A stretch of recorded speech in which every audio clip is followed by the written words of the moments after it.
loves to perform because he loves audiences. And even at his own club in New York called Dangerfield, strangely enough, he still doesn't get any respect. But he'll be working at the Tropicana Hotel in Las Vegas for 6 weeks starting February the 17th. Rodney Dangerfield. What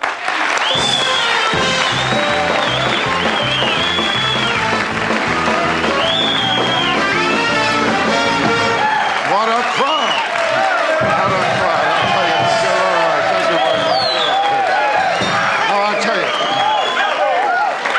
I'll tell you, I'm all right now. Last week I was in rough shape, though, you know? My wife's father, he moved in with us. Has an electronic pacemaker. Every time he sneezes, the garage door opens. I saw my dentist, too, last week, another beauty. I said to him, Doc, look at my teeth, they're all getting yellow. He told me to wear a brown necktie. I'll tell you, last week was a rough week for me. I broke up my psychiatrist, too. He told me I'm going crazy. I said to him, if you don't mind, I'd like a second opinion. He said, all right, you're ugly, too.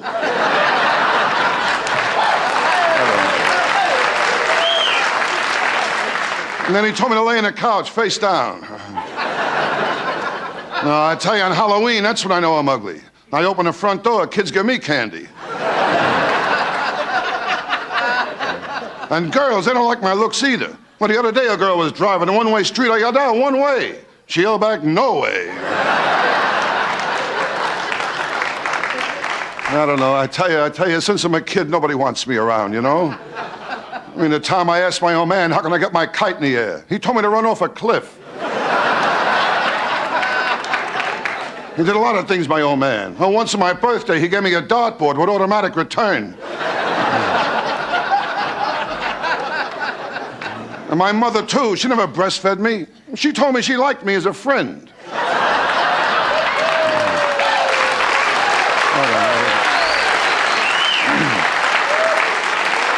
I tell you, since I'm a kid, I don't get no respect from anyone. Well, last week I donated blood. The family thanked me for saving their dog's life. And my wife, she's no better than the rest of them. I told them when I die, I want to be cremated. She's planning a barbecue. And with my wife, I got no sex life either. Outside my bedroom window, they caught a peeping Tom sleeping. What a sex life. Well, my dog keeps watching me in the bedroom, wants to learn how to beg.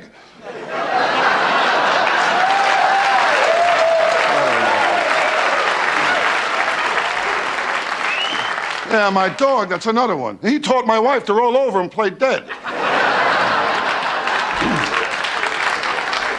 Now, I'll tell you, my life, when she makes love to me, there's always a reason for it. Now, one night she used me to time an egg.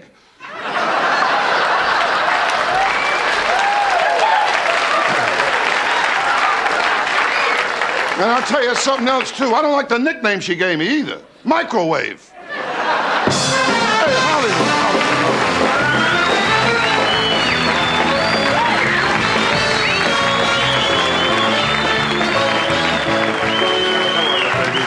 How are you? You're looking wonderful, Rodney. Eric, thank you very much, Johnny. You look kind of cute yourself, you know that? Very nice. Yeah, how you doing, all right? Is it warm in here? What's me? You know, the pressure. It's always there, you know. You want me to I'll do a commercial, give you a chance to cool off a little bit?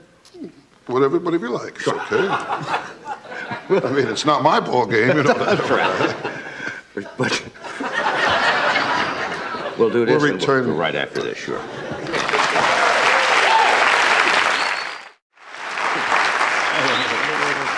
Very nice. Yeah, you look relaxed now. Well, I'm okay. I'm fine. Thanks very much. It's always nice. This relaxes me, being out here in California. Really? Nice people. You know, California's a pretty country, too. You like it, huh? Well, I like big mountains. They got big trees. You know, it's lovely out here. Yeah. You know, I love trees. You know that. Oh.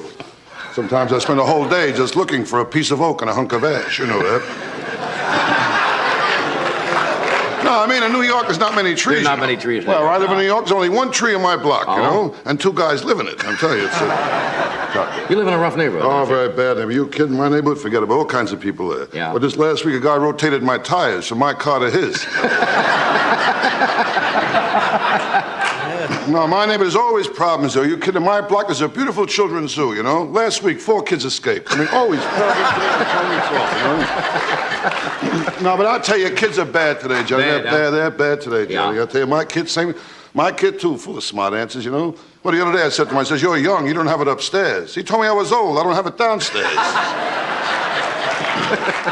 Now, I mean, people can drive you nuts, Johnny, you know. Yeah. The other night I went into a place, I asked the bartender for a double. He brought out some guy who looked like me.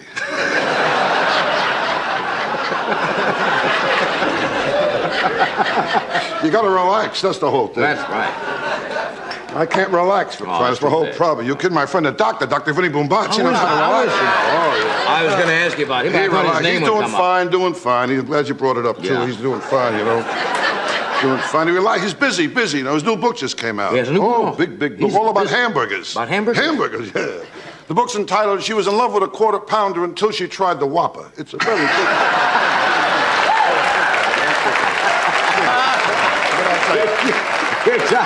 Your doctor writes a lot of funny books, doesn't he? Yeah. All about hamburgers, yes, sirree, boy.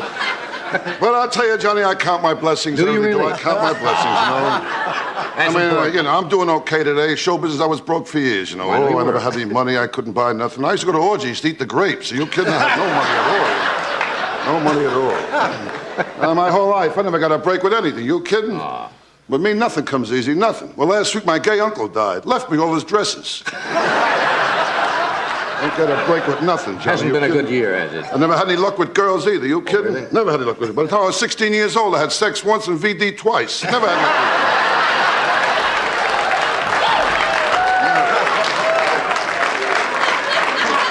When I was a kid, I never got girls. Never. Really? My friends didn't know, though. I fooled them, you know. I used to go to drive-in movies alone and do push-ups in the back seat of my car. You know?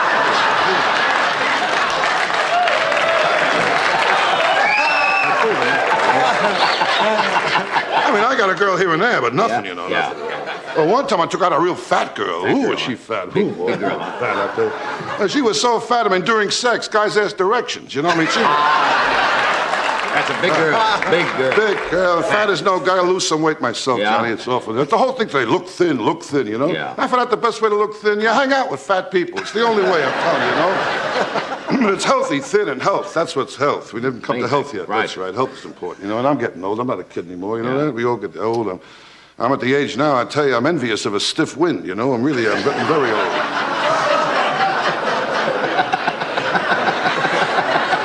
It's tough to work it out, you know? Yeah, of course, you got to take them on the road. Out, you know, I've been more depressed than ever lately, too. Are you Johnny. depressed? Very depressed. Oh, I'm sorry. Come on, laugh it up, will you? I'm very depressed. No, I'm very depressed. It's worse than ever. This depression, Yeah, go ahead. it's like a heaviness on top of me, Johnny. Yeah. Oh, it's always there, this heaviness, always right on top of me, you know? Yeah.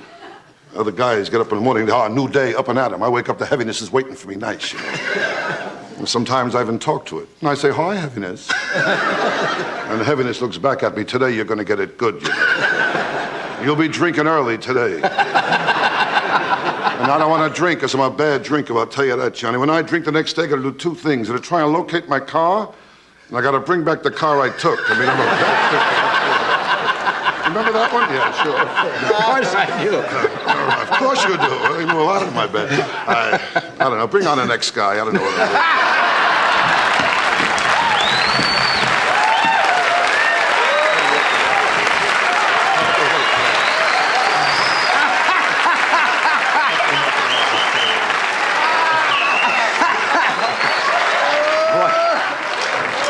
When you come to the end of the conversation, you come to the end of the conversation. A lot of guys taper off. Rodney doesn't fool around. Bring out the next guy. You're a funny man. Thank you very much. We'll do this and we'll be right back. The following program is brought to you in living color on NBC.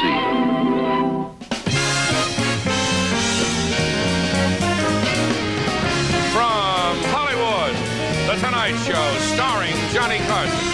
This is Ed McMahon, along with Doc Severinsen and the NBC Orchestra, inviting you to join Johnny and his guests, Vincent Price, Cass Elliot, John O'Banion, antique bike collector Jean Trepanier, and from Washington, D.C., Barbara Howard. And now, here's Johnny.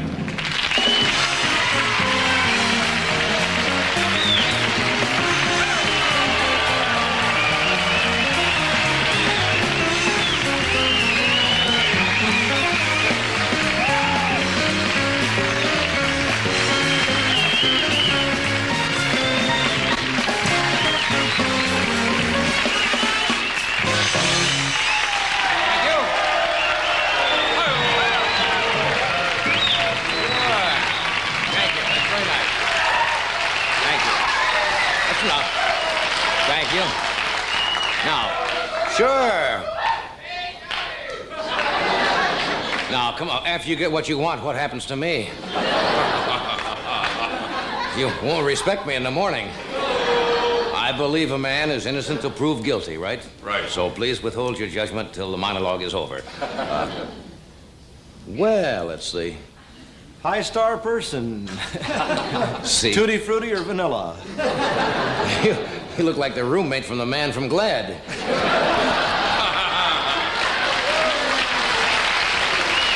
Hi there. That is a great looking suit. Thank you. I tried hard to have something decent on tonight. Yeah, well, that's... Only missed by about that much. Yes, this is a last week of autumn, isn't it? It is? I just told you it was. Oh, all right. It's for this joke, it's the last week of autumn. Autumn's beautiful in California. You can always tell autumn in here. You know, the leaves turn brown the same color as our lungs. That's You'd how throw the calendar upside down for that joke? That's right. For that joke, I made it the last week of autumn. You sound good tonight. No, you're going to be good. Now, you see, last night we had an older crowd. No, we did. This is a nice, good-looking young crowd. Last night, you can always tell when you...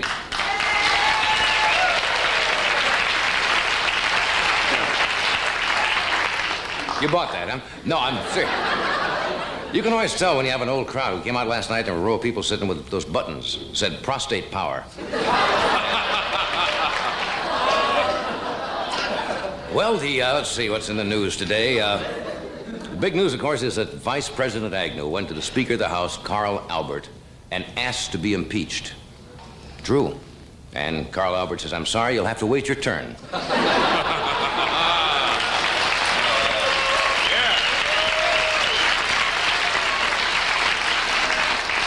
I think we should mention that tonight starts the first night of the Jewish New Year, Rosh Hashanah, which is, yes, it does. And so, Happy New Year to all of our friends. President Nixon celebrated the Jewish New Year by sending a card to Archibald Cox, the prosecutor, said, let my people go. That's what he did.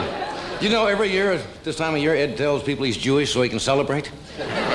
He doesn't care whose New Year is celebrating. Every February, he puts a rubber band around his forehead and tells people he's Chinese. Just so he can go out. That's what you do. I do, yes. Yeah. I am not Jewish, but I did make a New Year's resolution. I'm never going to have that corned beef sandwiches at Nate and Al's about 12 o'clock before you go to bed. Did you ever do that? Yes. It's like a 6-day war in your stomach. Grim. No, in honor of the Jewish New Year, McDonald's has a special. You want to make a guess? Instead of Big Mac, they're making a Big Murray. and Bagel McMuffin, which I think is kind of nice. Yes, Bagel McMuffin.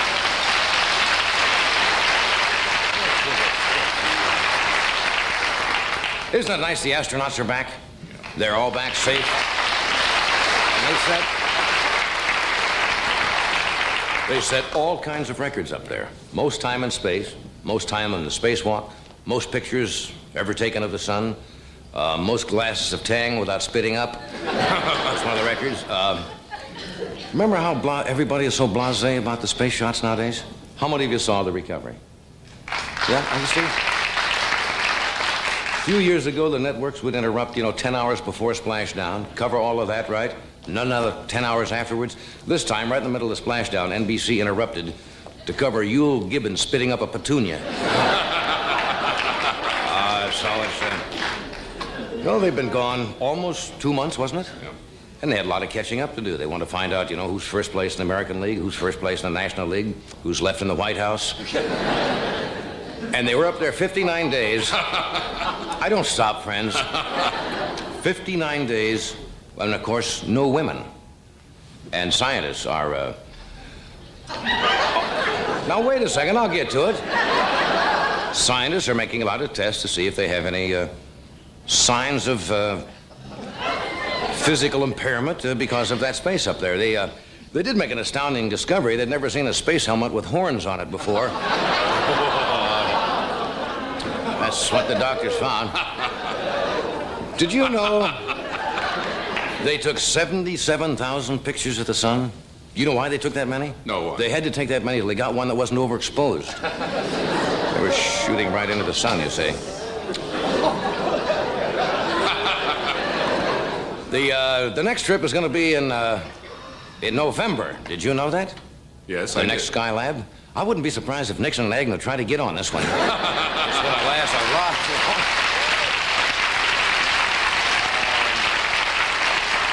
What do you think? You know, here in Los Angeles and in New York and a lot of the major cities, they have 7 different television channels, plus UHF. Did you know one of the movies that was opposite us in Los Angeles last night on our show? I think on Channel 9. Bonzo Goes to College. Uh-oh. Now, if you remember those pictures, the Bonzo pictures, Bonzo was a chimpanzee, right? And they had things like a bedtime for Bonzo, Bonzo Goes to College, and all of those Bonzo pictures were directed by the producer of The Tonight Show, Mr. Freddie de Cordova. Yeah. And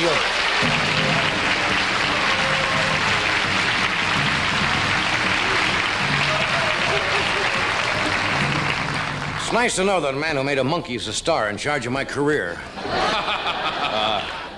Fred, I'll make you feel at home. No, you directed that for all of those, right? Bedtime for Bonzo, Bonzo Goes to College, Bonzo Gets Rid of His Tension. You don't remember you saw that? That was,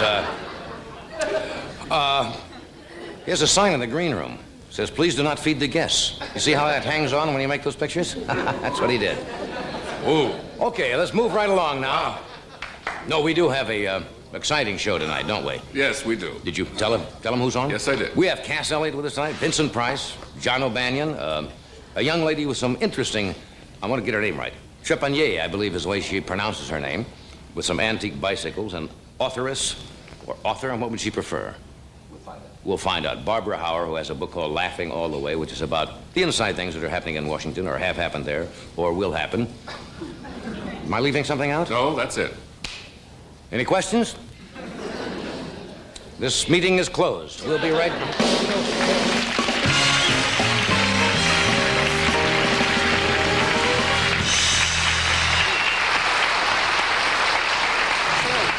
What? It's made out of sails. What is that? Really? That's This is my nautical suit. made out of sailcloth. Yes. Very pretty. So we stuck our little tootsies on the water, and we ducked under the waves. We did.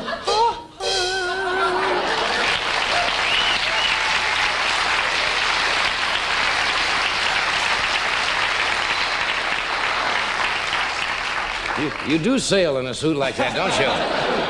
Stick around. We're going to give you some happy new words about Hormel chili.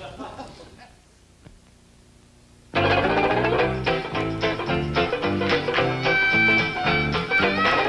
hands, here comes chili. Hormel, the good time chili. Clap hands for Hormel chili now. Clap hands for Hormel flavor. Great taste you're bound to favor.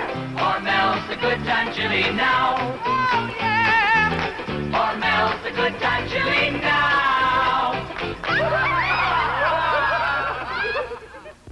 If your lunch doesn't last you the whole day through, I'm Diddy Moore with a great beef stew. It makes a good dinner, but I've got a hunch. Why wait for dinner? Have it for lunch. It's meat and potatoes, good lean beef in a gravy rich beyond belief. Just try my stew. I've got a hunch.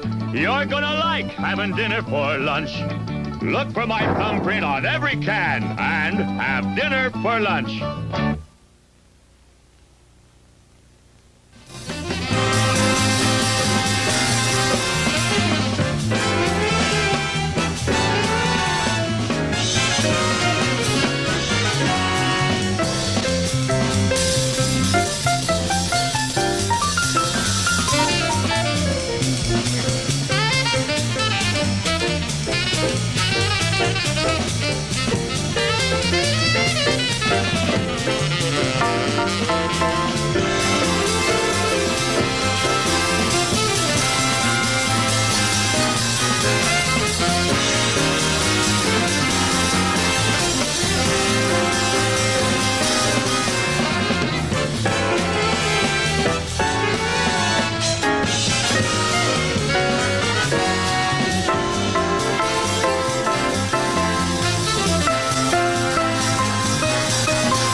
We are back. Fred looks like he's going on a yacht tonight. Doesn't he? Yeah. With Doc. With Doc. Sailing. Anything to report at all? Anything happening we should know about? Nothing's of importance. Just getting ready for our big show. Should mention that. Yes, we have on Tuesday night, among our guests so far, and usually on the anniversary show, somebody may or may not drop in, but we have Sammy Davis, we have Buddy Hackett, we have Don Rickles, we have Burt Reynolds, and we're going to do a tea time movie, so it should be an exciting night. Great. We hope you're with us. We have a young lady, and I believe her husband is also with her tonight. Her name is Jeannie Trapanier, and they have the largest private collection of antique bicycles in the country. Now, I bet you didn't know that, did you? I didn't know it until just this second. Well? But how interesting. Well, it is. Somebody bothers. I mean, I'm serious. It's great that somebody bothers to collect these things. Else, why would we know about it? You certainly haven't saved a bicycle.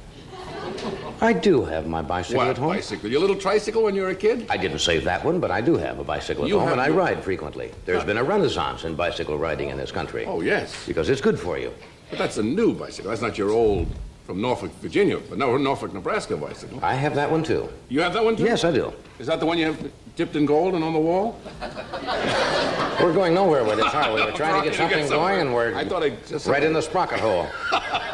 See, I tied that in. Anyway, we thought you might enjoy to see some of the bicycles that your ancestors smashed their faces falling off of years ago. Would you welcome Jean Trapanier?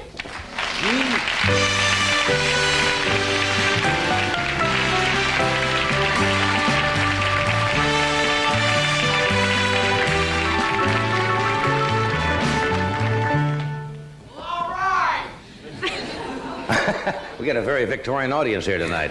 That's what they wore, isn't it, when bicycling was an early fashion? Yes, it is. This is a genuine ladies' antique bicycling costume of the 1885 period. 1885? Mm-hmm. Now, when you go out and you ride bicycles, you wear that, or? I only wear this when I ride my antique bicycle. The antique bicycles. This is rather an unusual collection you started. What got the interest started in collecting bicycles? Well, my husband's a born collector. Yeah. And he started collecting when he was 9.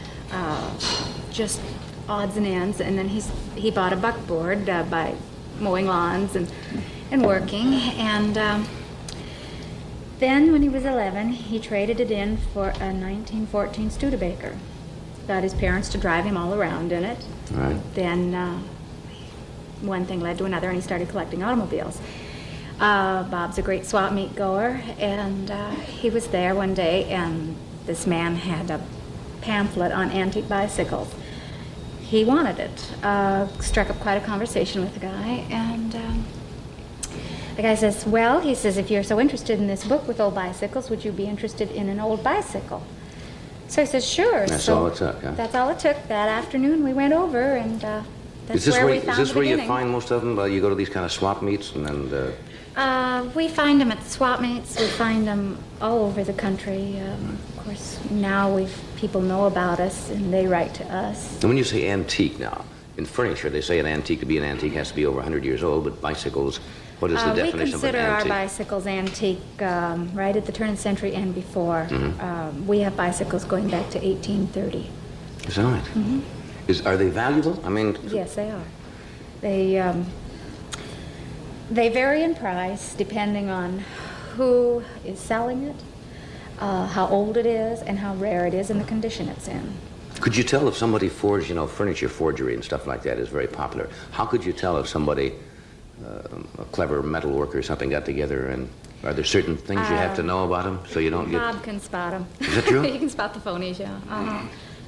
So nobody could really make up something and... Not really, and pass it off. No, the workmanship and the tools they had to work with, and just everything about it just dates it. What's the most expensive bicycle in your collection? Well, it's a tandem. It was made in England, and our latest offer on it was $5,000. $5,000? That's expensive. One bicycle. Is that like the old bicycle built for two? Do they make those anymore? I guess they do, yes, don't they? Still make bicycle built for two? But they're a lot different. Okay, we're going to take a break, and then we're going to show... Oh, we have some... Oh, that's right, I want to show these. You said there's some that you've been trying to get that you cannot get. There are bicycles. I mean, we have found a lot. We've collected. We have over 200 bicycles now. Are these legitimate drawings of things that do exist? Yes. You'll meet the fella who did these, and turn it the other way, please. The other way? No, this way. Oh, this way. Oh, yes, I see, yes. I start going about Wednesday now. All right, what do you call that? That's a... These are bicycles that they were made. We would love to acquire them if they could ever be found. Well, there are more than 2 or 3. How many people are in this thing? 8 people? The eight-man tricycle. This is the 8-man tricycle. 8-man tricycle? Yes. It weighed about 1.5 tons, and it's about 17 feet. Why would anybody build an 8-man tricycle? Well, I don't know. Everyone had their own inventions. Throughout history and bicycles, there are so many inventions you just couldn't believe. Yeah, that's rather weird. Well, if you think that's weird, folks, wait till you see this average couple. This one was made about 1890, and it's a Jatho bicycle. This we do not have. We have not seen a real one to buy. We would love to find one. Well, probably all the people who wrote it are killed themselves riding it. Yes, I don't think they're around That's anymore. a strange-looking bicycle. Now, you're putting me on with this one. No, I'm not. This came out of one of our pamphlets. This carriage was propelled by dogs and the man. You put dogs inside the wheels and run around like a hamster? And you just hope the dogs don't fall over. This bicycle was made in France in 1880. So Con Edison gets all their electricity in New York. They have dogs running on this. That's very unusual. Now, we have some, I saw it just before I walked through to come out to do the monologue tonight. It's rather unusual bicycles you have back here. These are all legitimate? They're all legitimate. Every bicycle we own is authentic. We have no and are rideable? Most of them. Most of them? It depends who the rider is. That's what I thought. I knew there was going to be trouble. Right. You're in for it. When we come back, and your husband's with you tonight, right? No, he is not. Oh, did you have somebody who knows how to ride these? Yes, I do. We have Louis Melendez here this evening. He will show how to ride some of these. Johnny Carson will show how to ride some of these. It's going to be Craig's spot. We'll be right back after this message. Drop everything. The Singer Sale-a-thon is on. What's going on here? The Singer Sale-a-thon. Just about everything's on sale. Like these great Singer sewing machines. The only machines with a front drop-in bobbin.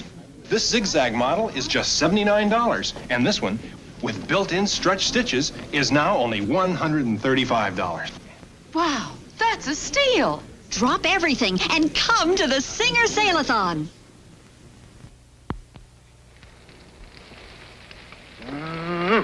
To me, steak is something mighty special. So I treat it special with A1 steak sauce. I think A1's the difference between just eating steak and really enjoying every bite of it. You know, for me, there's only one steak sauce. A1 and steak. Nothing better together in the whole wide world. A1 and steak. I like it.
If you just joined us, this unusual thing, not this unusual thing, this is Jeannie Trapanier, but this is a bicycle. What year would this be? This bicycle is 1885. 1885. It's a ladies' Columbia 2-track tricycle.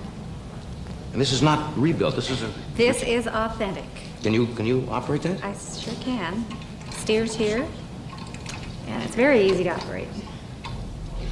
Is that crazy?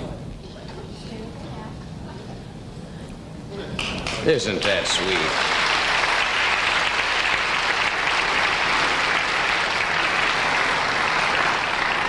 Why don't they make those anymore? I don't think we have craftsmen smart enough anymore. That one looks like it's fairly easy to ride. It's very easy, yes.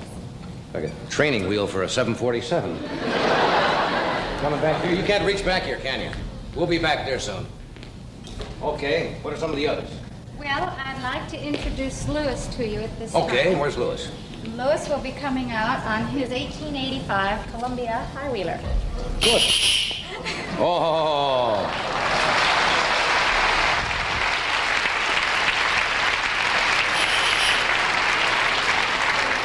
Now that's not easy to ride, is it?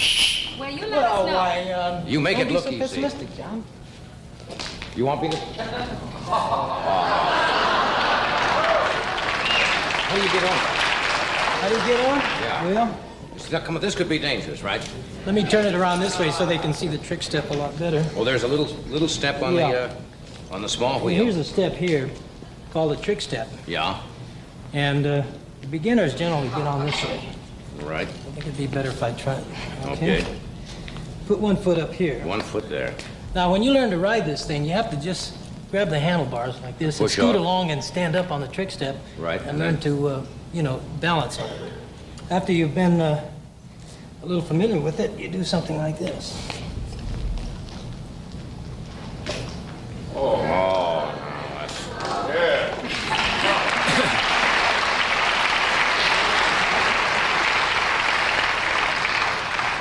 That takes a while, John.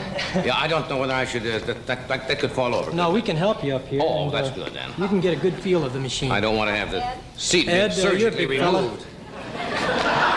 Well, let's wait for Ed. Let's wait for Ed. Okay, you might. No. Fine. Put your hands on the grips. The hands on the grips. Okay. Stand up. Get on.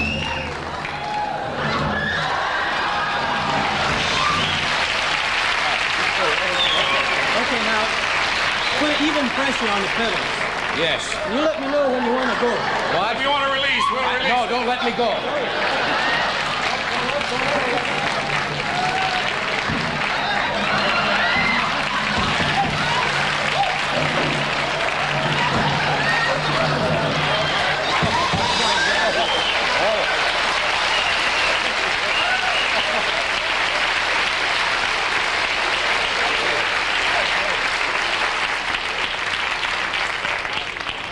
They didn't have a lot of people riding these, did they? Well, I mean, let's be honest now.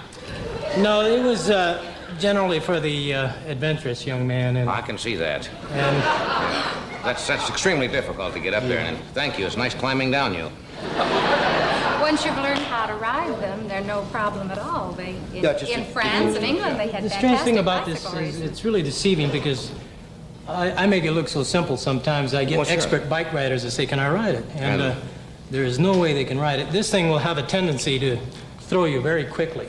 I can see that. A header is this way. All you have to do is hit a little small bump with the back wheel. Over and it goes. And you go over.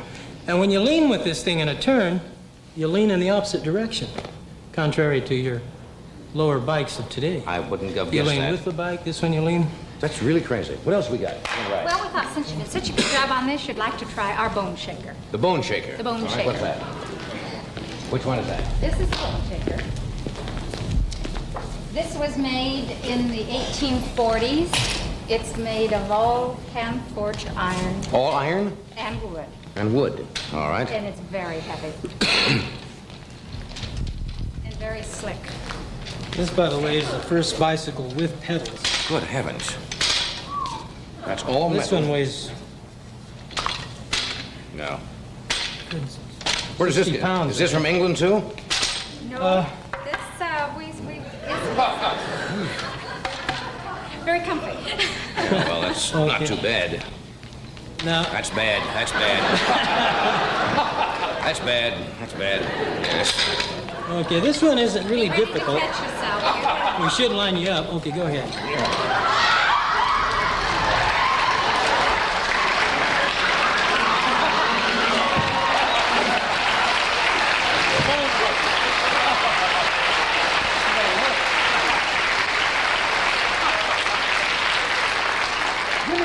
easy. All right, would you like a partner? Yeah. Ed. Ed, come on. We have a companion bicycle. Right here? Yes. Isn't this sweet? This bicycle you can ride 2 side by side. How's this going to work with Oops, my handle just came off. different weights? The weight Ed, makes no excuse me, let me difference. take the grips off because they're kind of loose. We don't have them. A person can ride this double, or one can put the seat in the center and ride Hi, it big single. guy. Hi, fella. You live in the neighborhood? Let's go to Oxnard. No, this... How about our weight? I'm much heavier Makes than no John. difference. There's no difference? My husband is large, and he rides with my little daughter on there. Okay, you all set? Yes, sir. Start pedaling. Okay, push Work on. together. Have you made up your... Another fine to mess help you've me. gotten me into. Teamwork. Well, I was Have just you made trying... up your mind who's going to do the steering now? Yeah, who's going to steer? Who's going to steer? Well, you've been doing it for so long. I'll steer. Okay. This time I'll steer, and then later you could steer.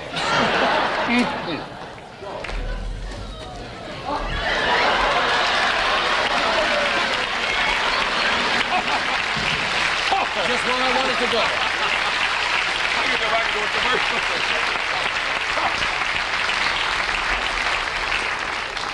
That's crazy. That's really crazy. We got You another want one? something real easy? Yeah. All right, Lou, how about our Bellmobile? Is that very easy? What else? Is that this one here?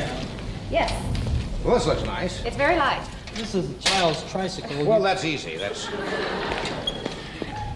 And you can see the principle of the drive. Both treadle and seat propel the bike. Oh, ho, ho! Aha! You've got to keep your feet moving and then bounce with it. In other words, you don't pedal normally. No, just push back and forth. I'll have to give you a shove to get you right.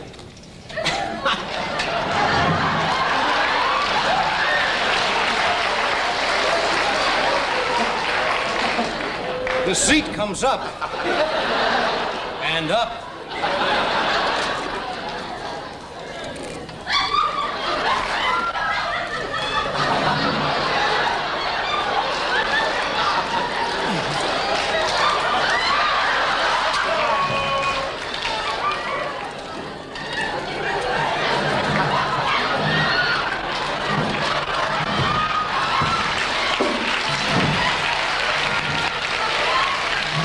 That way, Jack.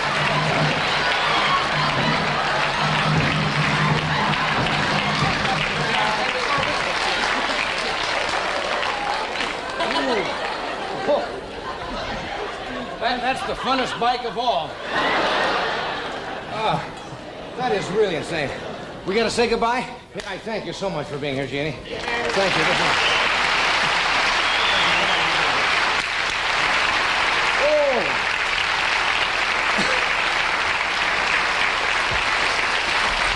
We'll be back. Here's Ed with a word about Alpo. If you've ever been awakened by a cold, wet nose, you know your dog has a lot of different ways to show how he loves you. And you show your love lots of ways, too. One of the nicest, from our dog's point of view, is by feeding him his favorite, Alpo. There you go, pal. Okay. Like this Alpo beef chunks dinner that Colonel here really is looking forward to. Alpo is something that most dog foods don't. Real beef. Nice, big chunks of it. That's what sets Alpo apart from most of the others. Meat byproducts and beef chunks. And you know how your dog loves that. The other thing that you can be sure about with Alpo is that every can contains all the vitamins and minerals recommended to keep a dog healthy. So if your dog isn't already getting Alpo, consider switching him to it, because we think Alpo Beef Chunks Dinner is a very nice way to say, I love you, to your dog. You know, this is National Dog Week, sponsored by the Pet Food Institute. And Alpo would like to join them in saying, deserve to be your dog's best friend. You got it all.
If you just joined us, we have Miss Barbara Hauer with her tonight, who has a book called Laughing All the Way about Washington and some kind of inside stories. Vincent Price is with us, John O'Banion.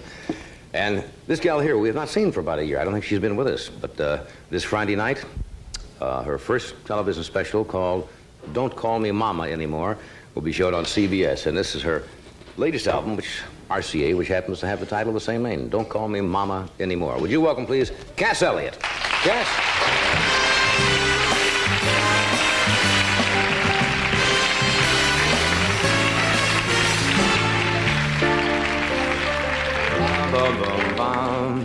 Good evening. All right, I won't call you Mama anymore. I hope not. You give up to Mama Cass Elliot. Yeah, I'd like to have it. Some people think my first name is Marmalade. That was a period in your life, and yeah, it's gone now, and I would like to, to have a last name like a real person. like a real person. Yes, like a real person. How have you been? It's been a long time.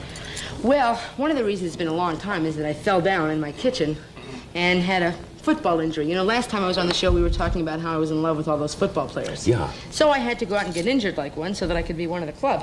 What did you really do? Did you take a I spill? tore all the cartilage in my knee. Just me and every other quarterback. I wish. Yeah, However, did you have to go in and have that? I had surgery done, and Gee, I'm sorry. So was I. Yes, of course. Amazingly enough. Because that's smarts. Smarts. And then these guys go back to work, like in 6 weeks. They're back out there, You ought to see what poor Joe Namath goes through before a football game. People would not believe it. With the braces, steel braces on his legs, on his knees, and not fun. all I trussed wouldn't up. recommend it if you're looking for a little fun. Sure, go to a drive-in. It's better. All the accidents, everybody who gets hurt happens in the home, right? Most of them. Somebody that's what falls they down in say. the bathtub or the kitchen like that. Yeah. Were you excited about your special coming up? Yes. Did you have fun? I really did have fun. I know Dick Van Dyke is on the show. Joel Gray. Joel Gray. It's the first time I've ever done a show that I had a little bit of control over, and... Did what you wanted to do. For the most part, and I saw it yesterday, and the first time even when I've done this show, I never watch it. Why not? I'm nervous, Oh, come on. Oh, come on yourself. You've been doing it 14 years. You're not nervous. You don't care. Not 14, not yet. Oh, well, 11. Scratch 2 11. or whatever. But, I get nervous, and so I never watch myself, and I went yesterday to a screening, and I saw it, and it's okay. It's okay. Yeah, some of it's real good, and some of it is, but that's all right. It's good. Yeah. Well, Joel Grill is not bad, Academy Award winner. Yeah, not chopped And liver. Dick. Somebody said you got... Maybe he is chopped liver. Somebody No. said you had the animal. Oh, Gentle Ben. Yeah, now what? Gentle Ben, the bear that was in the... The bear that played Gentle Ben, whose name is actually Bruno. See what happens to Hollywood? They come here right away. It should be get the an other way agent. around. The agent says to the bear, and It should be the other way around. The bear's Ben's agent too is a plain. beaver. You didn't know that. Says, why don't you change No, your I've name met to his Gentle agent. Ben? He is a beaver. Yeah. I've met him. Why did you have Gentle Ben on? I don't know. Somebody said it was a good idea. No, I'm He ate a Tootsie serious. Roll. He ate a Tootsie Roll. Of all the guest stars, how did Gentle Ben show up? I don't really know. That's not on there. You're not supposed to ask. Yes, I'm going to ask you. Gentle Ben. Well, I don't know. Somebody said... Oh, well, I'll tell you. I wanted a big sports figure on the show. Right. Well, wait a minute. Give me a chance. Because, I love sports. Yeah. Right now, I came on the show one time and said that I was really in love with Jack Snow, and nothing happened. That's You remember right. That. Now, I've sort of got this sexual fantasy about Fred Biletnikoff from the Oakland Raiders. You always go for receivers, don't you? I certainly do. You ever not just... And Yes, I'm glad you asked you're in a this. pattern there. And so we couldn't get anybody like that, so we decided to get Secretariat because he's, the horse of the year, and he's the horse does not do television. He's a very exclusive horse. Probably holding out for his own show or So something. we got, probably his own series. They just walk him around and pay him a lot of money. I imagine they would be scared to take that horse into a building, or anything like that, because if it breaks a leg or something, Yeah, he could hurt it's himself. all over. Yeah, but, he don't have to race. He can just, for a lot of money. What would you have done if you'd have had the horse on the show? I don't know, actually. After getting back to... like this, and it's all over. He counts to 3. Well, he's been offered a lot of money to go to Las Vegas, of all places, to just walk him around on the stage for 15 minutes. He's Are you been serious? offered more than I make in a month. That's incredible. Aren't we in the wrong business?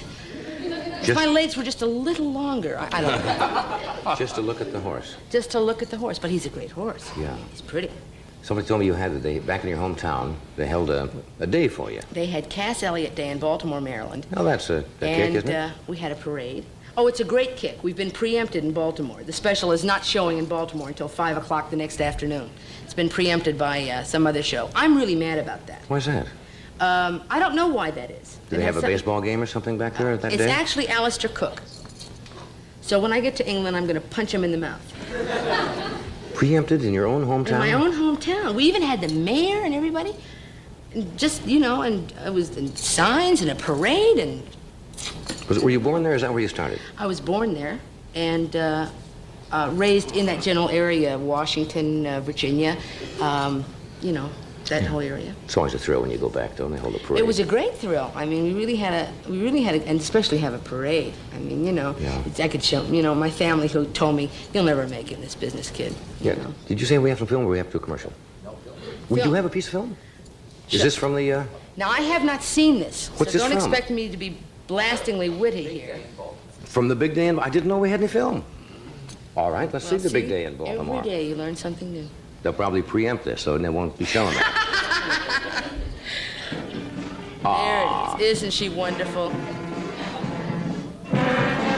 Isn't that nice? They did that. They had clowns and everything. And the kids came out on the street. I, William Donald Schaefer, Mayor of the city, do hereby proclaim August the 15th, I'm getting my high school 1973 as Cass Elliot Day in Baltimore. I never graduated from high school, you see, so they gave me my high Cass, school I want to diploma. give you the biggest key to the city of Baltimore, and Oh, there there goes goes the the plate script. down there. There goes my speech. I'm telling you, we're having a real time here.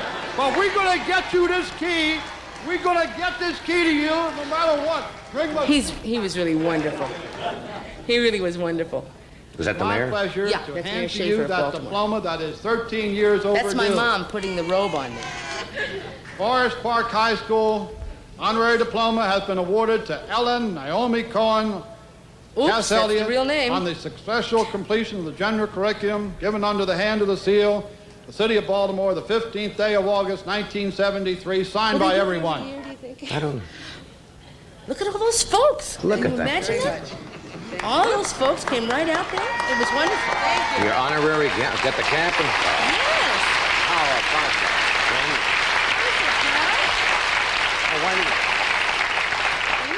Why didn't you ever finish high school in Baltimore?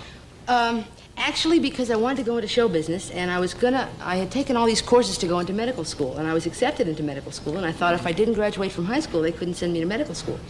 So I quit 2 weeks before graduation. But I wear my high school ring all the time. I'm crazy. What can I tell you? Got your still high school ring? So I wear my high school ring, and then they said, we're going to go back. We'd like you to come back. I said, I'll come back on one condition, if you give me a diploma. So I think that's they kind of did. right. I did the same thing when I was in college. I cut two courses and didn't finish the exams and had to go back and do it later because I had a job at a radio station. And at that time, that sounded like the thing to do. You know, I split, Now went down, and I'm took the grateful job. that I got my high school diploma because now I can get a decent job, get out of this business. That's right. I mean, they tell you can't get a job without a high school I've always wanted to go to high school in those little match folders, where it says, Draw me. draw me or finish high. Learn meat cutting at home is what I want to do. So There's no meat. then you always have a job. We'll be right back after this word from Celanese. Yes, we will. Kitty, Wanda, I just saw my song. Now we can take our show downstairs to Broadway. Oh, that's terrific. Was it the Coat song? Sure. Well, let's all sing it together. Okay.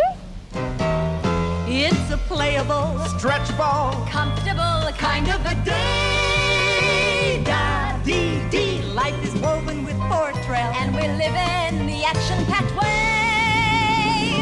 Fortrail polyester. It's tailored, trim, and you can bet that the shape you see is the shape you get.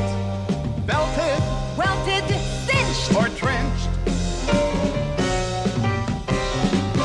How luxurious, washable, wearable, kind of a danceable, wonderful, wrinkle-free kind of a day. Raincoats woven of Fortrail polyester for comfort, stretch, and action. Fortrail. Look for the name on the tag in the store.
pollen you said was getting to you today?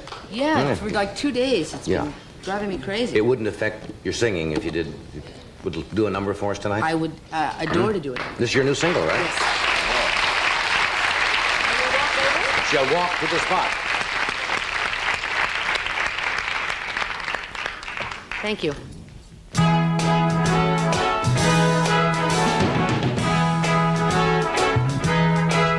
I'm coming to the best part of my life, catching fire, climbing higher. There's nothing I can see to hold me down.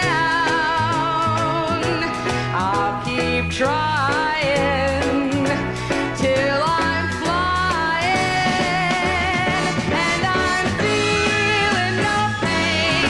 There's a song that's hung in my brain. I wanna sing.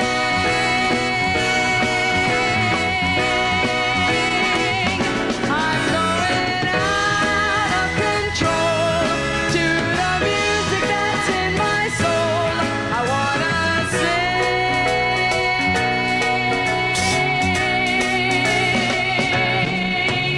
Today could be the best I've ever known.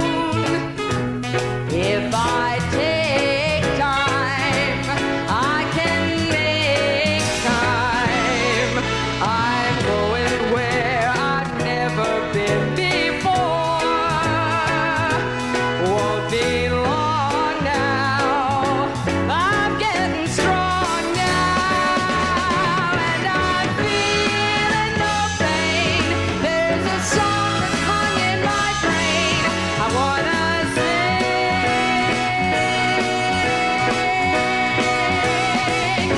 I'm going out of control to the music that's in my soul. I wanna sing.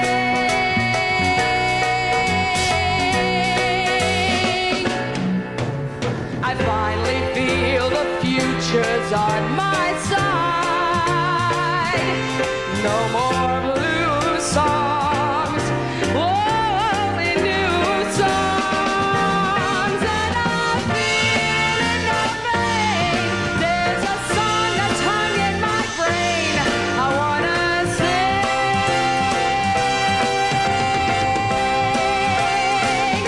I'm going out of control to the music that's in my soul. I wanna sing.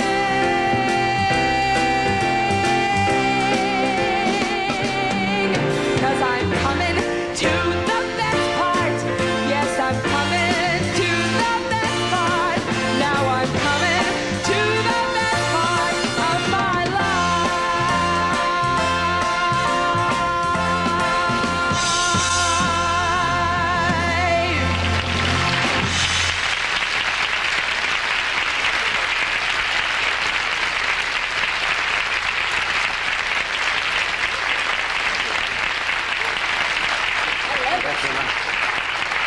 I tell you, that's kind of how I've I not feel. heard that before, but that's a good song.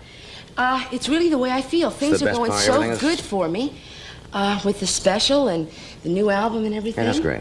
That I'm real excited. Did you ever have a period in your life where it was the other way, where you said, Yeah, forget it? yesterday was grim. Moody, huh? Oh, and my nose was, Thanks for terrible. doing that. That's nice. Hope it's Yeah, big it's for fun. you. We'll return in a moment. We have a word from General Foods, and then Vincent Price will join us, John O'Banion, and Barbara Hauer. This is part of my work. With a PhD in biology, I teach and do research in immunology. As a mother, I also try to do a little research before I buy anything for my family. But I must admit, my boys were the ones who introduced me to Tang. They wanted it because they loved the way Tang tastes. And when I saw all the vitamin C it contained, I had to say, okay. Now Tang fits right into my home. The astronauts aren't the only ones who drink Tang. We Americans love coffee, but coffee can be bitter. Bitter, bitter, bitter. You could even see a bitter cup of coffee on a man's face. To take some of the bitterness out of your life, switch to Sanka brand decaffeinated coffee. When we take out the caffeine, we also take out a lot of the bitterness, leaving just a good, smooth-tasting cup of real coffee. Sanka decaffeinated coffee. If it's less bitter, it's better.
I'm a big Vincent Price fan. I always have been.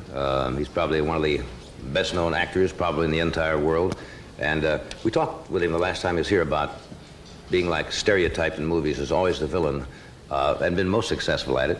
And off-screen, when he's not acting, he has a great variety of interests. Art, of course, is one of them. He has a beautiful book called The Treasury of American Art. And his newest film, what would you think the name of this is? Theater of Blood. Is coming out soon. Would you welcome, please, Mr. Vincent Price? Yeah.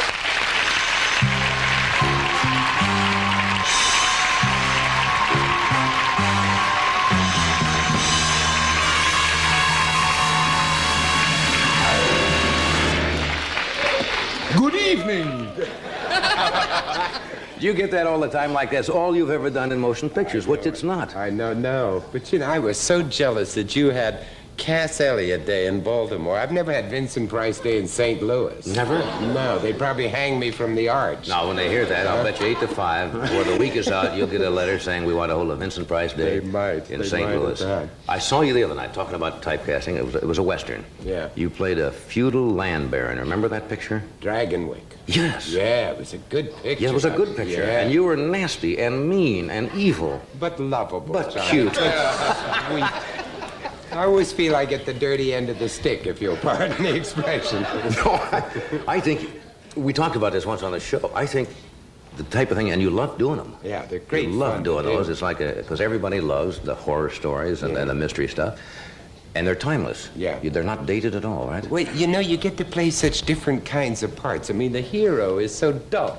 You know what I mean, huh? Yeah, the good guy is always... Yeah, but the hero's usually a fairly dull, straightforward guy. He's got to be good. But in Theater of Blood, for instance, I play 8 Shakespearean parts. Now, I'm an old Shakespearean ham actor, and I don't win the Critics' Circle Award. So, to get even with them, I kill off all the critics. One by one. Yeah, but the lovely thing was, you know, that when the English actors read the plot of the picture, they all wanted to be in it. Right. And so we have 12 of the best actors in England. Robert Morley and Dennis Price and Diana Rigg and Coral Brown. Fantastic people in it. And I knock them all off. And go around one by one. Yeah, one by one. Each one according to a play in Shakespeare. Now, that's really a kind of a tour de force for an actor to be able to do something like that. Do people, when they meet you, I heard you talking to a couple of the fellows in the hall, I was in the makeup room, tend to associate with you all the time, or to frighten people? Karloff used to get that question all the time, and he was a gentle, kind man. Was a lovely, quiet man. A very you know. sweet man. I had a wonderful thing happen the other day in an airport. I was sitting minding my own business, and this girl came up to me and she said, "You're not, are you?" And I said, "I'm not who?" And she said, "Boris Karloff." And I said, "No." I said, she said, "You're not Boris Karloff?" And I said, "No, he's dead." And she looked at me and said, "He is," and walked away. Never asked who you were? Never asked who I was at all. Not exactly an ego builder, is it? It was one of the most humiliating things that has ever happened to me. He is, and she just split. Just went away. Didn't have the slightest idea who I was. She knew I wasn't Peter Lorre because he was short. Right. I wish we had that film clip. I think we talked about it one night on the show. And I think you were in that picture. Did you do a picture with Peter and Boris? And Boris and Basil. I did one called Tales of Terror. And another one, yeah, somebody saw it. And, you know, this week in Paris, there's 7 of my pictures playing in a film festival. Can you imagine anything more depressing? Not a bit. I think that's great. People love that. Yeah, I think they do. They go all night long on the Champs-Élysées. There's nothing else to do in Paris anymore. But no, that film clip I was talking about, and I don't know who had it, but I saw it one night. And there was a scene where you were trying to break into a safe or something, and it was at the outtake. It was never in the picture, of course. And you were breaking up. Yeah. You were putting each other on. Now, there was something so strange about seeing you and Karloff and Laurie acting like children and giggling when this was supposed to be a very intense, diabolical scene, and all of a sudden somebody would do something to somebody, and you'd all sit there and giggle. But Peter was the most hysterical man in the world, you know. He had marvelous gags. We did a picture called The Raven. Oh, sure. And it was a wonderful kind of spoof. And as we were walking down, I always keep my folks buried in the house because it's very convenient. I can get at them, you see. Right. And so we were going down to get a little hair of a dead man down in the cellar. And when we got down there, Peter went along this great balustrade and all of this marvelous stuff, you know. He said, I guess it's kind of hard to keep these big places clean. And so we got down there, and I opened up the coffin, and I reached in, a hand came out, and I said, down, Daddy, down. And I got a little bit of hair and said, forgive me, Father. And I said, I keep him here. And Peter said, here? Where else? Yeah, he was a nice man. You never said a word in the script, but it was very funny. Yeah. Hey, the book is lovely. I was just looking at it. It was a lot of work, but it was great fun to do. I know of your great and tremendous knowledge of art. Well, I'm fascinated by American art, you know, because I don't think a lot of people think there is anything called American art. Yeah, if you ask people to say to name painters right away, they start thinking they're Rembrandts and Renoir, French painters, and so forth. English painters, but there is a really very, very real American art. As a matter of fact, I've just been invited to go to Poland. No jokes. Oh, no way. And to look at their picture? No. No. Oh, that's unfair. Now, you know. That's Now, that was, make it Estonia. That's Estonia or whatever. Silly. No, we're going to take a lot of American Indian art over there because they love anything to do with the West. And I have a great big painting called The Death of Sitting Bull, done by an eyewitness, an Indian. Is that right? So I'm going to take it over there and lend it to them and to the Russians. Is the great majority of American art, the American Indian, a great percentage of it? A lot of it is, but I think it's the first book that has 2 living American Indian artists in it. That's great. Let me take a quick break here, and we'll return in just a moment. Stay with us.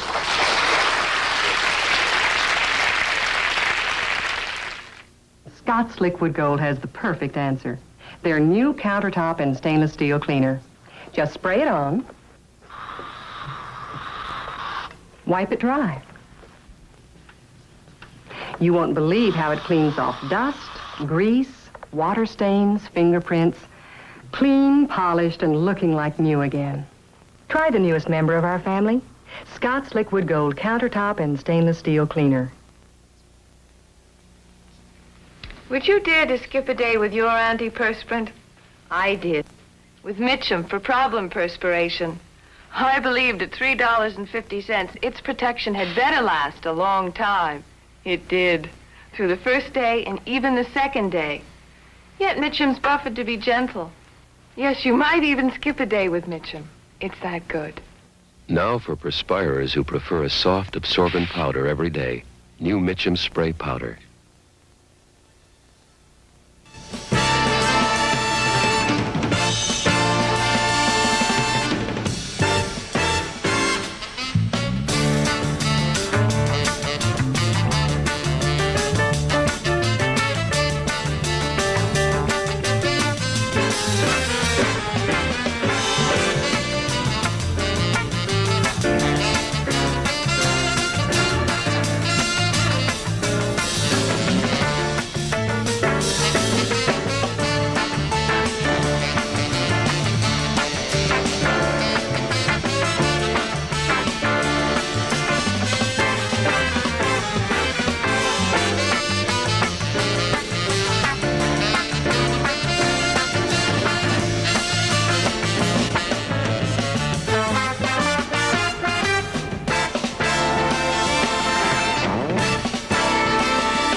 I was just looking through this Treasury of American Art. It's really a lovely book with the reproductions and everything. You know, usually when you say art, a lot of people get panicked because a lot of people aren't educated about art, and there seems to be almost a revival, at least in this country, of now people becoming conscious of paintings and wanting to have them and enjoy them in their home, and yet people get very scared when they go into a gallery sometimes. Kind of uptight about it, yeah. Like if something is expensive, that makes it good.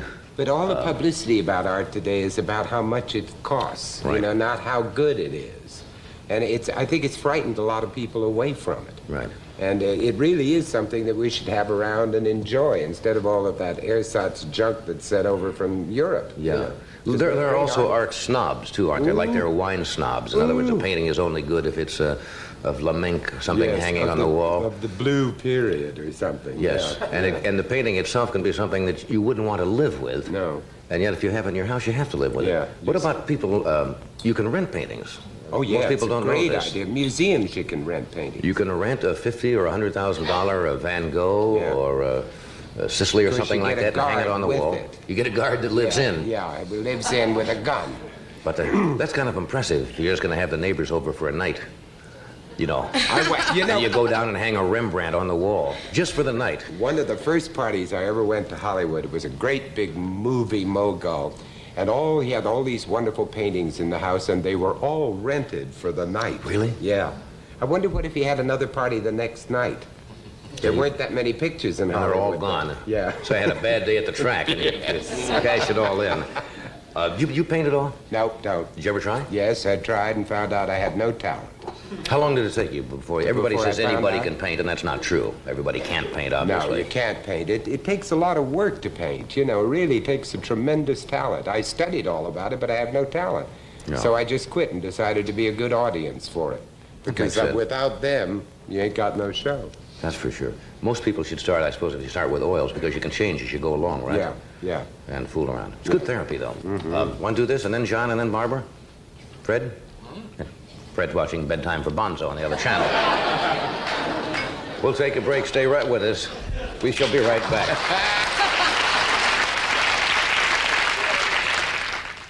As you know, your body is curved all over.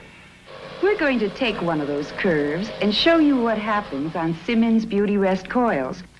Because they're individually pocketed and compressed, they're free to push up and fill in all over. But at equal pressure, these ordinary coils don't fill in as readily. That's why Beauty Rest gives you all the support you need to get a good night's sleep without having to work at it. It's like an overnight vacation. Boy, get just a few pounds overweight and you feel like you're dragging around a ball and chain. The whole world feels uncomfortable. You don't make those graceful moves like you used to. And the fact that you aren't the only one doesn't make it any better. Let the Special K breakfast help you. It tastes great, but it's less than 240 calories, 99% fat-free. If you exercise and eat this smart at every meal, you could lose that extra weight. And the Special K breakfast is a great start.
John O'Banion made his first television appearance with us several months ago, and some very nice things seem to be happening with his career. He opens October the 29th in Houston at the Regency Hyatt House and starts recording with Bell Records in just a few weeks. He's a handsome young man and a fine singer. Would you welcome, please, John O'Banion.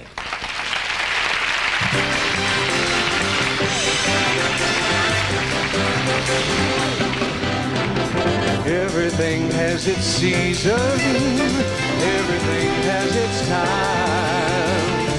Show me a reason and I'll soon show you a rhyme.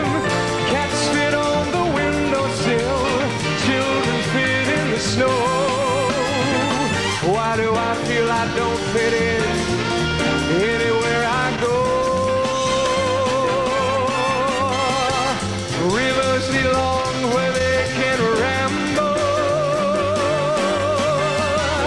Eagles belong where they can fly. I've got to be where my spirit can run free. Got to find my corner of the sky.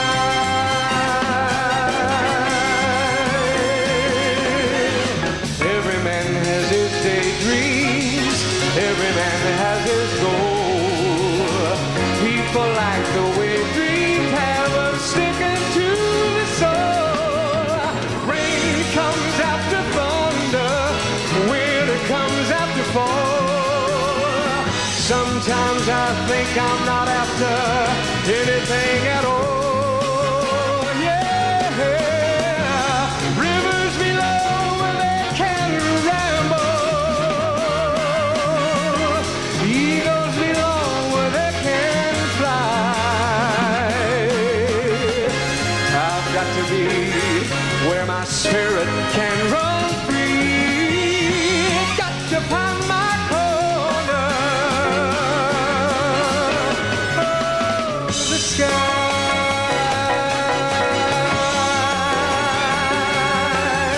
Maybe some misty day you'll waken to find me gone, and far away you'll hear me singing to the dawn, and you wonder if I'll happy there a little more than I've been. And the answer will come back to you like laughter from the wind. Yeah, rivers below where they can ramble. Eagles belong where they can fly. I've got to be where my spirit can run free. Got to find my corner, my little corner, my little corner of the sky.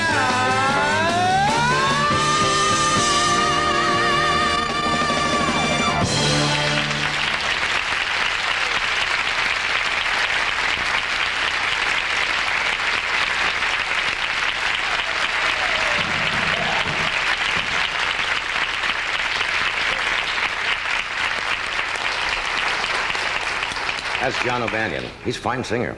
I think you're going to be reading a lot about him because he also smokes in bed. Little humor there.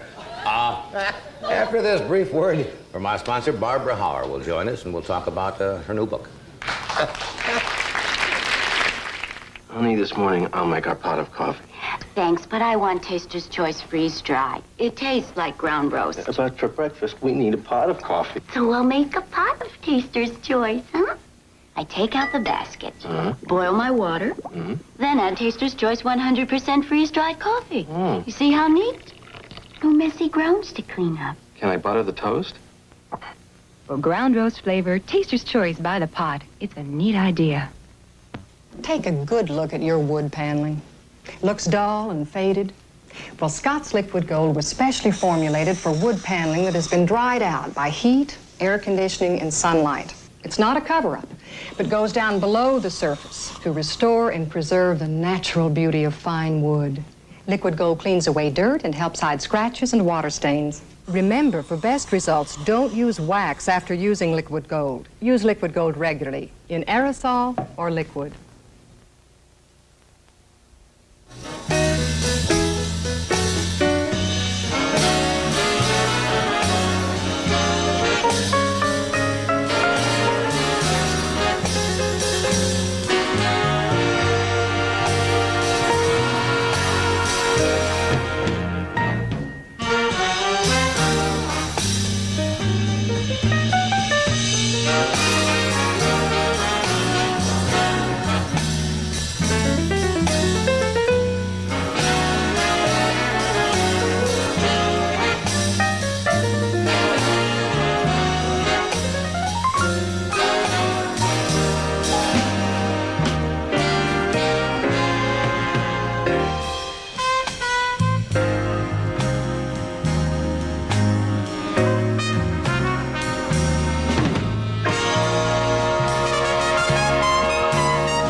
Barbara Hauer is with us this evening. She has a book called Laughing All the Way, which is a bestseller.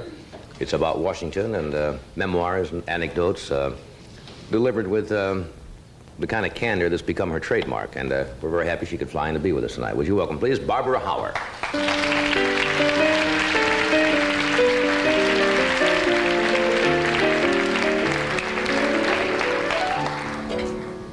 Welcome back. Thank you. I'm glad to be here. I must tell you, it's my birthday, and I want to thank Cass Elliot for singing the best song a woman who's 39 years old could have sung on her birthday. Today's the beginning of the best time of my life. Is this your birthday? Yes. Well, happy birthday. And you gave your age. I gave my And you age. gave your age. Well, why not, You're Johnny? I've absolutely always right. wanted to be Jack Benny's age on the Johnny Carson show. Well, I'll tell you, you're a striking-looking 39. Thank you really very are. much. I wonder why women always feel they're not supposed to tell their age, that we're supposed to be obsolete like a washing machine when we get to be a certain mellowness. I'm not so certain I'll feel so good about saying it when I'm 40, but right now at 39, it is the beginning of the best time of my life. I think if you're going to lie about your age, you should always say that you're older. Because then everybody says, like, I'm 32. I was 32 Wednesday. And I think if anybody asks my age, I say, oh, I'm 35. And people say, why, my goodness, you look so young. You were working at the reverse business, huh? Just add a few years. Absolutely. Last time, I enjoyed your book, first of all. And many people, you know, when a book comes out, normally look in the back to see. I'm sure they did this in Washington because many times they list the names of people or events alphabetically. So everybody turns to the back to see if their name is mentioned in the book, right? Right. But you don't have that, so I had to read the whole book to see if I was in it. And I was in the book. And I got the feeling, it was just a small little mention, but when you were here on the show some years ago, you said, now maybe I'm getting this out of context and you can correct me, that you thought I didn't like you, or something like that. I think at that time, Johnny, I didn't particularly like myself, and I think that I did not behave on the air with any essence of professionalness, or let me put it this way, I was simply terrified, and I made something of a fool of myself, and I don't think you like me, and I wouldn't have liked me either if I'd been sitting in your chair. Like me tonight, I'm going to be a lot nicer. Okay, I like it. I like it. It's your birthday, too. The book is fascinating. Have you got any flack from it at all? Are people unhappy? Well, I think that there has been some flack from it. Anytime you write a book that's candid, that throws a little much-needed light on the shenanigans of power and politicians, there are a lot of people that are not going to like it. But by and large, the people that I really am very hard on, I don't choose to see, nor do they choose to see me. And the rest of the people either take it very much in their stride, or as I say, we don't see one another. The thing about powerful people and politicians is that they're very much like people in show business, only they carry it to a further extreme. They really don't care too much what you say about them as long as you're saying something about them. It's the whole perpetuation of, I'm in there doing something. So I found a lot of people that I was less than kind to coming up and being awfully good to me. It makes me very nervous. Because you made them important enough to include them in the book, and as long as you at least mention them... I think they're afraid I'm going to do a sequel and say something worse, and that's why they're being nice. Politics is, of course, a power game, and I would think one of the toughest jobs in the world would be to be married, the wife of a politician. Do you find that there is a great deal of problems in marriages between powerful political figures and the wife? Well, I think it depends an awful lot on the age of the politician and exactly who the politician is. For instance, my own particular senator, whose birthday is also today, Sam Irving, and his wife have been married longer than, most people ever live. So I think there is no problem in that marriage. She fell in love with those eyebrows.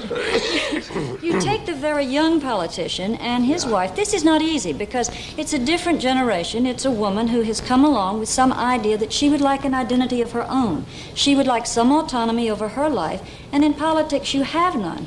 Plus the fact, you remember that in this country where there's so much hypocrisy about the divorce laws, that 2 out of 3 marriages in this country end in divorce, and yet we rarely elect a man who's found that he's made a mistake in his marriage. Right. So when these people get married, they're stuck with each other forever, and I can't imagine anything worse than having to put a good face on a bad marriage.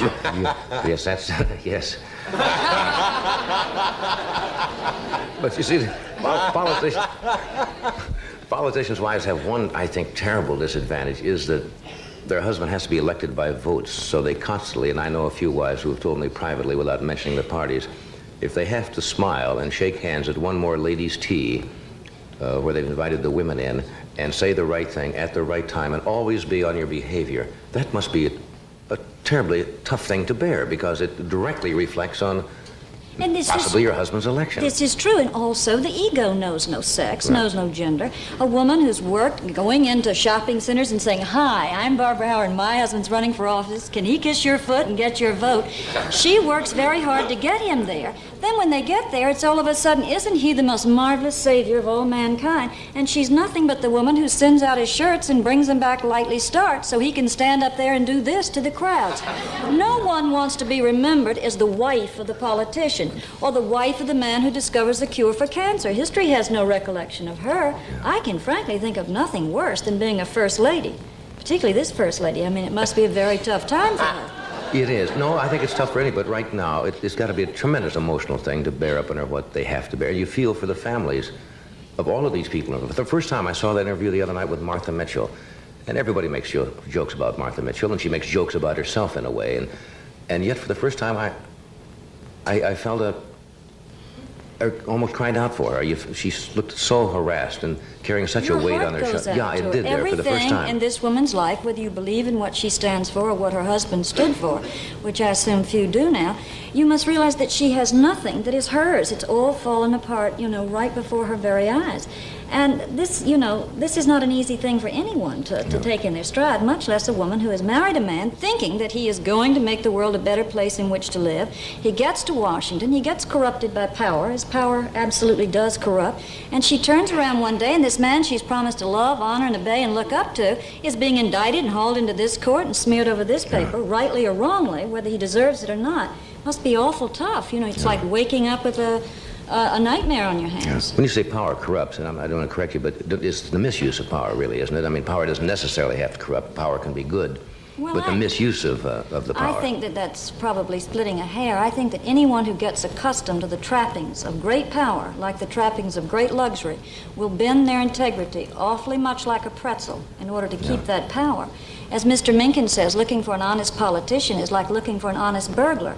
And I believe that there are very few people in the American system that will not twist their integrity in order to keep the trappings of power. And I think that's what we're faced with now. It is a sad commentary, though, isn't it, to say that this is the way it must be. And you hear so many people when you go to parties, and Watergate always comes up, and a lot of people will say, well, that's the way politics works. This is not really important. I mean, everybody and all administrations have done these things, but not to this extent, really. I mean, this is absolutely, and this is what's been so bad about Watergate, is the apathy has now turned around to being absolute cynicism, where people will say, "Oh, don't tell me about Watergate. I'm tired of it. They've all been stealing us blind. They're all robbers." This is not so, and the people who are crying and screaming for Watergate to be over should stop and remember that I, at 39, a total product of the American system, believing in the democracy and the Constitution, turn around and say, the most precious thing that I have, my most complete right, is a right to vote in a free election. And those people took that away from me, and they were on their way to stealing away the rest of the government. Yeah. So you can't just sweep that aside. That's just something you've got to remember.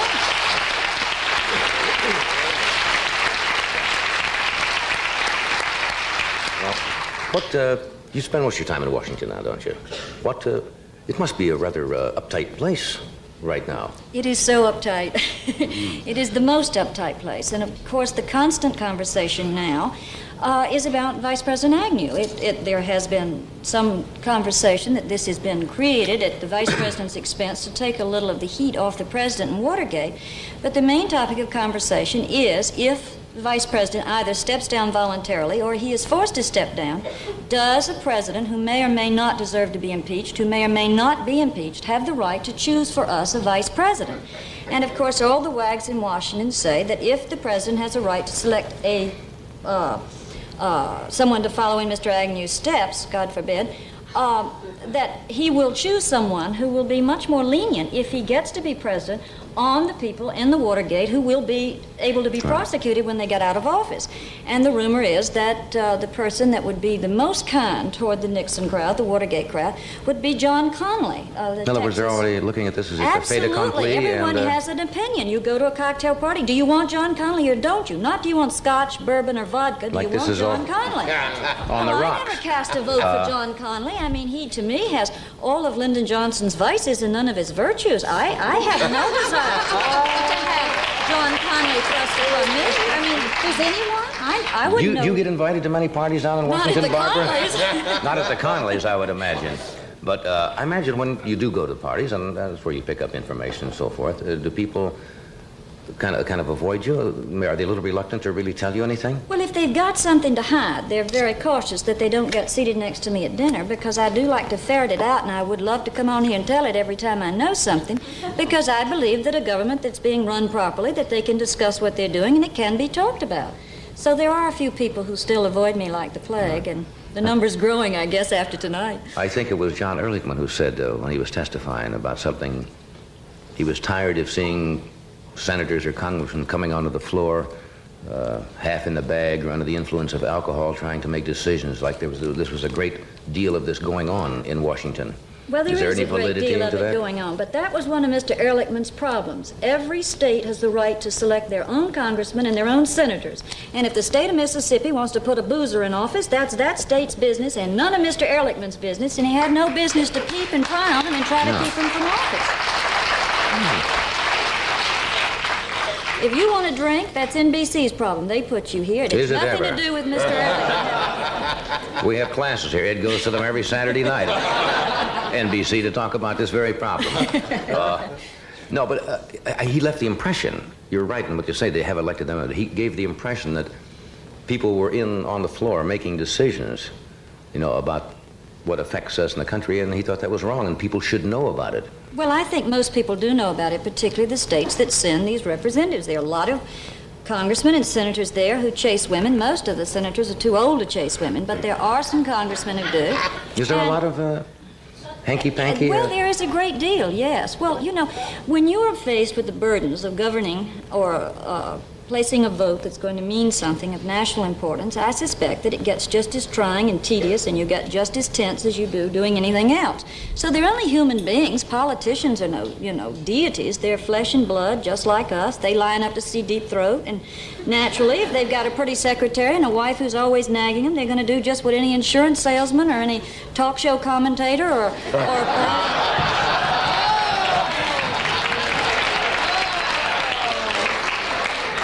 I try not to get too tense.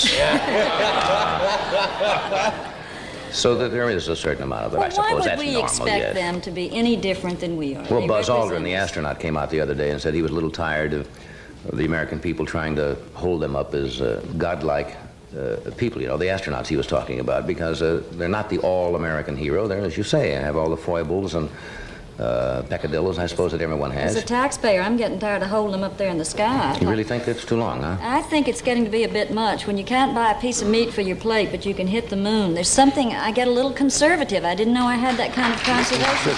You should be able to have both. Yes. We'll take a break. We'll be right back. I didn't know it was your birthday.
book is fascinating. It's called Laughing All the Way. Where'd you get that title? From E.E. Cummings. Looking forward into the future and backward into the past, I walk along the highest hills and I laugh about it all the way. What else from Washington can you do but laugh? That's not a bad way to go through life. Keep your sense of humor. Nice to have you with us tonight, Thank Barbara, you. and happy birthday. And Thank Vincent, thank you. Thank And you. Cass, I thank you. And tomorrow night we have Michael Landon with us, Johnny Mathis. Will Chamberlain is with us tomorrow, and Cheryl Stoppelmore. Thank you. Good night.